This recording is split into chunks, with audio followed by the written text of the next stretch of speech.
Quando se fala de um pênalti perdido em Copa do Mundo que ficou marcado para sempre na memória dos torcedores brasileiros, a maioria das pessoas vai pensar no Roberto Baggio em 94, no tetracampeonato do Brasil. Mas alguns anos antes, um craque brasileiro também perdeu um pênalti decisivo que mudou para sempre a sua carreira. O Radar Peleja de hoje te explica por que o Zico foi considerado o vilão de uma Copa.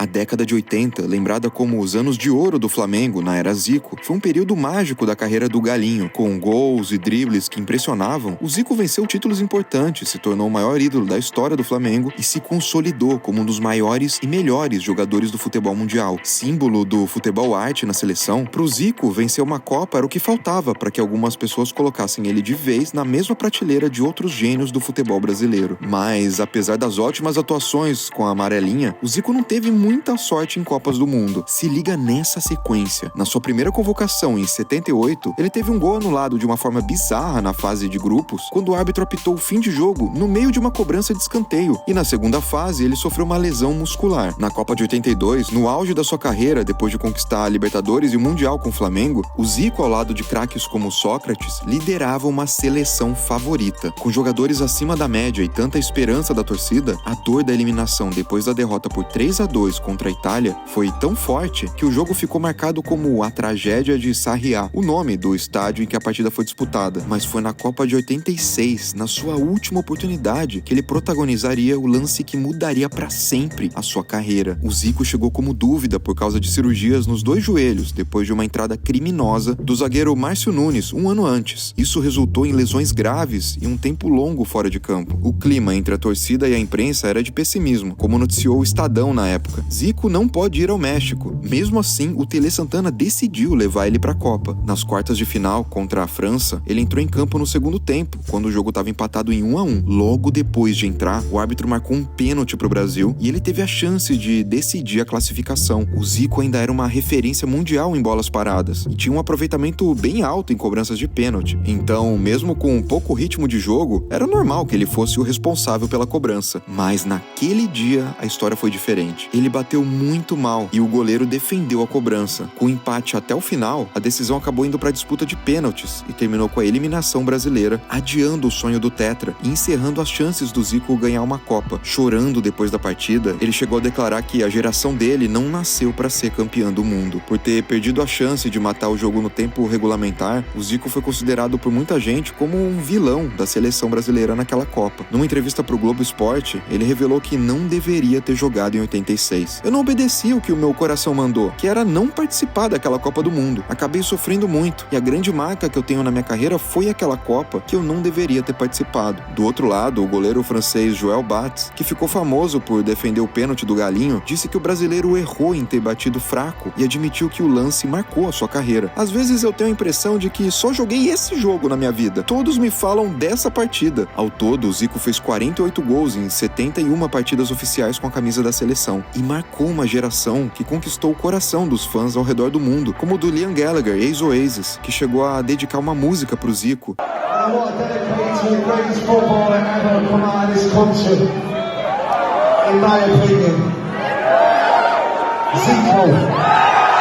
Mesmo assim, alguns torcedores dizem que a trajetória dele na seleção foi um fracasso justamente por não ter conquistado o título mundial. Gostou desse episódio do Radar Peleja sobre Copa? Então deixa o seu like, deixa o seu comentário, se inscreva no canal e até o próximo Radar.